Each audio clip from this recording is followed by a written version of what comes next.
tere tulemast AZ and Chilli kanalile. Teid on juba siin jällegi mingi 10 000 lambist. Kust te nagu tulete üldse reaalselt? Väga õige. Aga aasta lõpp on käes ja see on vaieldamatult üks minu lemmikaegadest, kus siis ma ei tea, kogu aasta kokku võtta ja veits planeerida uueks aastaks. Aga tänane video on veits selline teistsugusem, et hästi paljud on tahtnud Q&A-d ja ma lasin teil oma Instagramis küsida siis erinevaid küsimusi ja egas midagi pikka juttu ei ole, hakkame kohe pihta. Seppen küsib kohe alustuseks. Tervitasid Seppen. Suvel Wakeparki video raudselt teema või? No ma ei tea, mis te arvate, peaks siis ikka pigem ära tegema, no, kui juba lubatud sai, siis peaks ikka 100% ära tegema. Ja ma arvan, tegelikult oleks päris äge idee ka, sest et nagu siis veits saab nagu arvuti tagant eemale ka ja veits, ma ei tea, sükest teistsugusema content'i ka. Content'i, ma YouTuber ikka nüüd. Merilin küsib mul siis, et Rannamaja versus Raju Reede. No, olgem ausad, see on väga raske küsimus. Sest Raju Reedega on vaat see, et nagu sul on nagu iga episood ei ole nagu sõltuv eelmisest episoodist ja kui mina nagu reageerin mingile asjale, siis nagu ma ei pea sõltuma sellest eelnevast, ja kogu aeg tuleb midagi uus inimene, noh, täiesti uus leht, aga samas Rannamajaga on see, et kogu aeg samad inimesed ja kui ütleme niimoodi, et hooaeg on nagu pask, siis väga raske nagu sealt midagi välja võluda ka, õnneks see aeg oli selline enam-vähem, aga sellegipoolest Rannamaja on ikkagi nagu raskem kommenteerida kui ma arvan Raju Reedet. Aga kui valida, siis ma arvan, et ikkagi Raju Reede, sest et seal nagu ongi, nagu ma ütlesin, et lihtsalt kõik on uus ja kogu aeg on kõik uus. Mis oli kõige parem kompliment, mille sa sel aastal saanud oled? No neid komplimente selles suhtes oli päris palju see aasta, oli ka selliseid vaata, kus nagu lihtsalt inimesed on nagu, thanks, sa tegid mu aasta paremaks. Siis mul see Lõuna-Ameerika vanglas tüüp on ju kogu aeg kirjutab, jälgib sealt videosid, ma olen tema ainuke nagu päeva nagu päästja siis põhimõtteliselt. Aga ma arvan, see pilt, mis nüüd siis paar päeva tagasi Instagrami postitid, ma arvan, see võtab nagu hästi selle kogu aasta kokku ja mul on hea meel, et nagu inimesed niimoodi arvavad kogu sellest teemast, mis siis see aasta toimus siin kanalil. Või no, see on ju teine kanal, tähendab siis esimesel kanalil. Aasta highlight, ma arvan, see peab bachata olema. Nagu ma poleks elu sees uskunud, et kui mu ema pani mind 5-aastaselt tantsima ja ma lõpetasin mingi 13-aastaselt, siis ma poleks elu sees uskunud, et ma 12 aastat hiljem 12 aastat hiljem ma panen uuesti bachata kingad, tantsukingad siis jalga, kun uuesti tantsima ja mingi täiesti X põhjusel ka.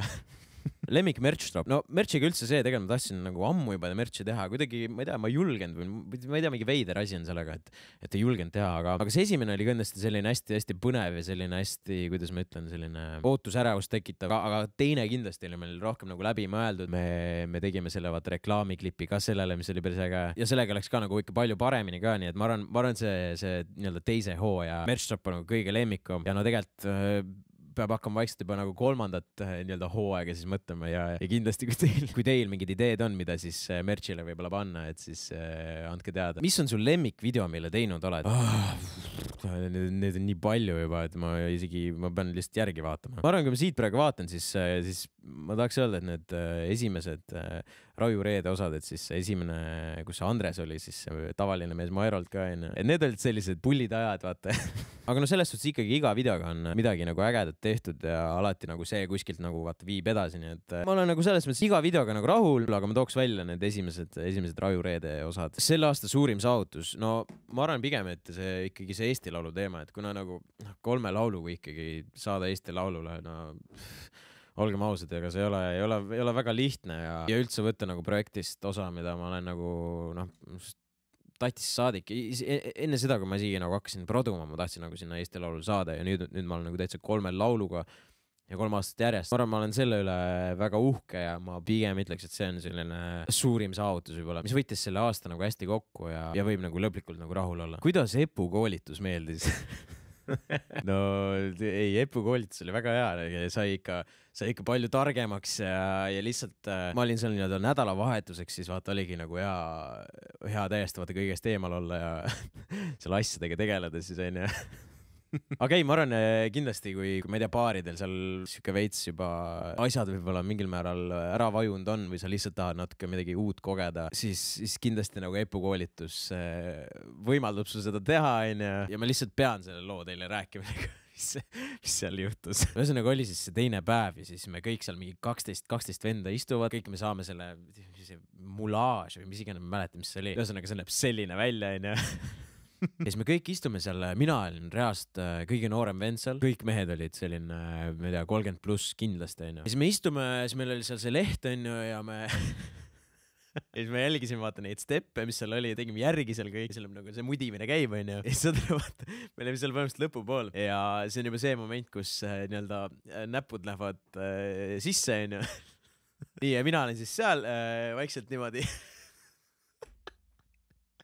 ma mudin niimoodi asju onju ja siis full vaikus, täielik vaikus, mina olen niimoodi onju. Ja siis Epp järsku, noh Andrei, et tahad tulen teen pilti ka või? Ja siis ma olen lihtsalt mingi ei, pigem mitte vist. Siis ta oli mingi, ei, ma tegin nalja, vaata. Siis ma ise mingi full punastan ka. Aga sellega nagu meie jutt ei lõppenud, et kohe pärast seda pildi teemat mina jätkan siis mudimisse rahulikult. Jääb seal nagu kõigi ees on mingi, et jah, et see on Andrei, vaata, et temaga teeb mingi podcasti. Ja siis mina olen see lihtsalt mingi, tere mehed. Ja see oli täpselt see feeling, et ma nagu lollisin täiega sees, aga tegelikult oli rämedalt piinlik millegi pärast. Millised mõtted on järgmiseks aastaks? No ma arvan, kindlasti tuleb tegeleda muusikaga, meil on juba paar lugu nagu soolas, mis tulevad labelite alt välja ja kindlasti, kuna ma nüüd ise olen nii-öelda siis artistina Eesti Laulul, siis ma kindlasti tahaks midagi nagu ise veel välja anda ja ilmselt eesti keeles ja mine see tea, äkki tuleb mingi selline väike EP ka välja aastal lõpus. Aga ma siin nüüd paar päeva tagasi mõtlesingi, et vaata, mis on ju siis, mis mu uue aasta lubadused on. Ma nagu tundsin, et ma ise nagu olen, ma ei tea, mentaalselt olen suht nagu heas seisundis, materiaalselt nagu mul ka otseselt midagi ei ole vaja, nii et pigem nagu keskenduge nagu tööle, teha teie jaoks neid videoid, võib-olla siin kanalil mingi selliseid veits teistsugusemaid projekte teha, et esimene kanal, ma arvan, pigem jääb selliseks reaktsioonikanaliks, et kui reaktsioonivideod on võib-olla sellised, kus nagu kõik saavad vaadata, et seal ei ole absoluutselt limiitid, nagu reaalselt mul on mingi 10-aastased kirjutanud, mul on mingi 75-aastased kirjutanud, kuule Andrei, sa teed päris hästi asju, no. Aga siin võib-olla hoiakski nagu sellist veits nagu, no sellist konkreetsemad on, et võib-olla kui nagu nii-öelda minu tulihingelised fännid, kes siin on, et need vaatavad seda või siis need inimesed, kes mingi teatud teema huvitab. Aga ühesõnaga jah, ma keskendun pigem nagu tööalaselt ikkagi see aasta. Kuna tegelikult praegu läheb ju kõik väga hästi, tulekski lihtsalt samas tempos jätkata ja lihtsalt ajada asju suuremalt veits. Selle aasta parim lause, sõna või moment. No reaalselt neid meeme ja asju oli lihtsalt nii palju. See oli juba kohe mingi teisest video või esimesest videost oli kohe nagu mingid teemad lahti. Aga ma arvan, muidugi peab legendaarne lihtsalt lause, mis ma arvan aegade lõpuni jääb. Ja ma arvan, ma olen selle nime lihtsalt kõikide jaoks ära rikkunud ja see on muidugi olen Konstantin. Nagu te ei kujuta ette, kui palju ma olen saanud lihtsalt siin Tallinnas, võtta need trammide peal on ka Konstantin, nad lihtsalt ei kujuta ette, kui palju ma neid pilte olen saanud, kus lihtsalt mulle saadetakse trammist pilt, kus on peal Konstantin. No üks asi on kindel, ärge oma laste nimedeks Konstantin Eestis nüüd pange.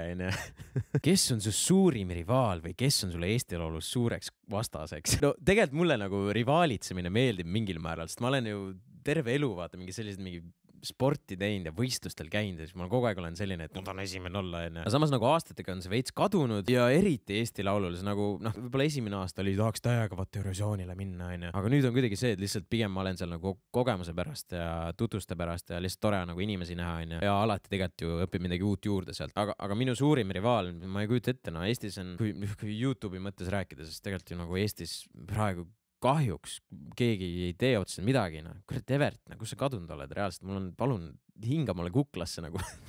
Mul on vaja kedagi, kes ikkagi hoiaks siin mind kikivarvul.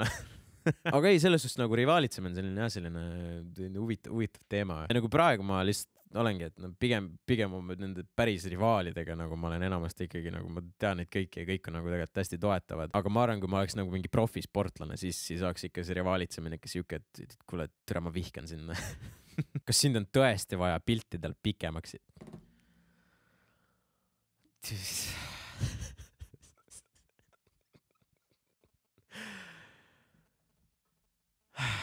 Mida seoses YouTube'iga tahaksid järgmine aasta paremini teha?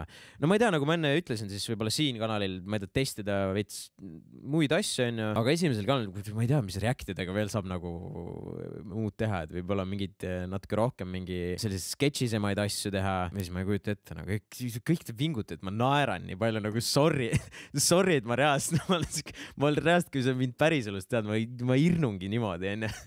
ma kogu aeg olen kõveres ja ma kogu aeg naeran, onju. Võib-olla ma ei tea, peakski tegema mingi video, kus me saadete mulle mingid naljakad asjad, onju, ja siis ma lihtsalt reageerin ja ma olen lihtsalt kogu video olen nagu full tuim lihtsalt. ei tee teist nägugi, onju, ma ei tea, äkki siis olete rahul nagu. aga ma ei tea, selles suhtes alati ma ootan igast soovitusi ja kuidas asja paremaks teha, et mulle nagu siuke konstruktiivne kriitika väga meeldib. mis tunne on olla suurim YouTuber Eestis, kas on pressure peal ja väsitav või see positiivne tagasiside annab hoogu juurde?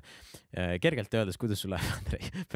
väga nunnu lõpp oli sellele küsimusele. aga ei, ma ei tea, ma ei ole kunagi nagu sellist pressure'it tundnud. Et pigem siin, kui Rannamajaga oli see teema, et vaata, et iga pühapäev ma panin need videod üles, et siis oli pigem see, et kurat, sa tead, et sa pead iga pühapäev kell 5 nagu üles panema ja kui sa ei pane, siis sa oled hiljaks ja nagu sa veits vead ennast alt ja teisi, onju. Kuigi tegelikult ei oleks nagu mitte midagi juhtunud, onju. Aga ikkagi, kui sa nagu mingil määral sa paned endale juba commitment'i, et siis võiks nagu seda täita. Aga selles suhtes ma ei tea, ma olen nagu kõike teinud sellise suure huviga ja mul on nagu endal lõbus ja üldse nagu ma alustasin sellega lihtsalt sellepärast, mul oli USA-s nagu väga fucking igav, nagu te ei kujuta ette ka, noh. Seal olid ka tegelikult ju kõik asjad kinni ja me lõpuks istusimegi nagu isegi päike lõpuks väsitas ära. Issand, millised probleemid, onju. Aga meil lihtsalt ei olnud mitte midagi teha ja kuna ma olin eelnevalt juba nii palju nagu mussi teinud, ma lihtsalt tahtsin vaheldust korra ja kõik see lihtsalt tuli nagu sellise suure uraaga ja mul oli endal lihtsalt nii pull ja nii lõbus ja pärast, kui nagu teid ka nii palju juurde tuli, siis see ju teeb asja veel lõbusamaks, onju. Ja kõik see tagasiside, mis tuleb ka, onju, et üli naljakas, üli äge, et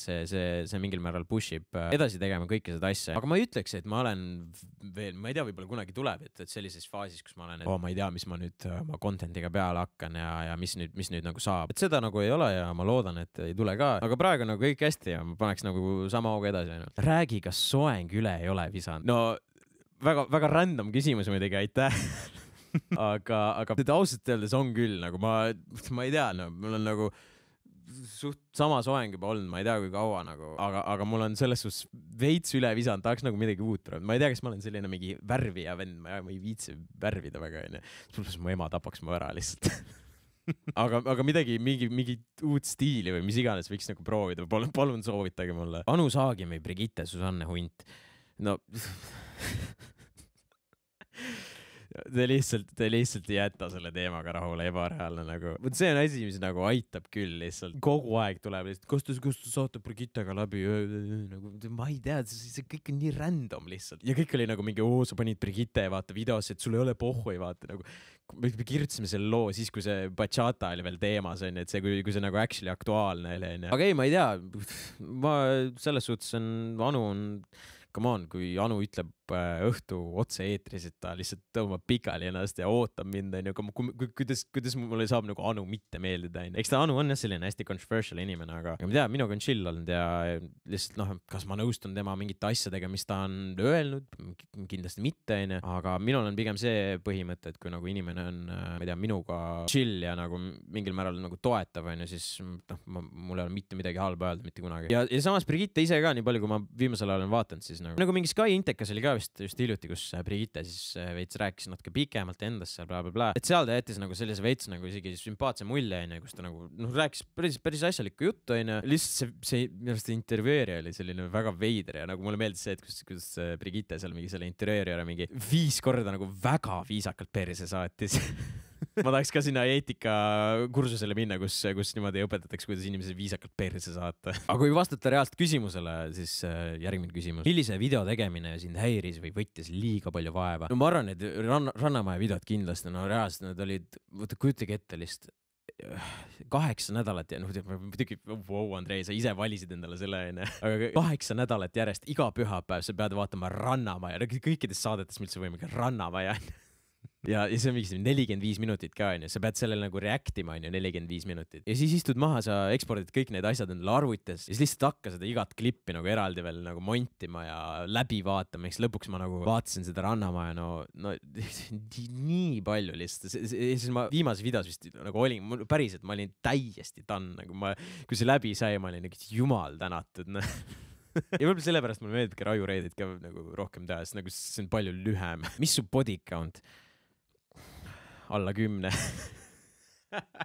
mis YouTubereid ise jälgid, tundub, et vaatad ka on Code'it ja Nolli ja neid ma vaatan, need on tõesti nagu inspiratsiooniks mulle ja eks mingid KSI-d ja mingi PewDiePie'd, sellised asjad. Väga palju ma istun, ma pigem vaatan mingid sellised, mingi tutorial lihtsalt, mingi jalka videosi ja mingi Among Us'i videosi. Aga selles suhtes ma nagu väga nagu otseselt kedagi nagu ei fänna, aga alati on hea vaadata, mida nagu siis teised võib-olla siis välismalt ka teevad, et kas on midagi, mida ma saaks nagu kasutada oma videotes või pigem on see, mida üldse mitte kasutada. Et see nagu, see annab alati nagu sellist värskust juurde ja ma ei tea, suht palju on mingi algusest võrrelda sarijootega ja asjadega ja siis Code'iga ka nagu pigem kui sind võrreldakse nagu mingi inimestega, kes on nagu juba midagi saavutanud või kes on sellel alal edukas, siis see on alati väga suur kompliment minu jaoks. Kas kanuumatk koos Rannamaja Toomasega või piknik BSH-ga? No ilmselgelt piknik BSH-ga, sest kanuumatkalt sa mitte kuskile põgeneda ei saa, onju. Ma ilmselt lõpuks hüppakski vette ja ujuks kuskile minema lihtsalt. Kavatsed YouTube'i ära lõpetada kunagi? Ei kavatse, aga selle video ma küll kavatsen ära lõpetada, seda aitab küll. Nii et igatahes aitäh, et kuulasid jällegi.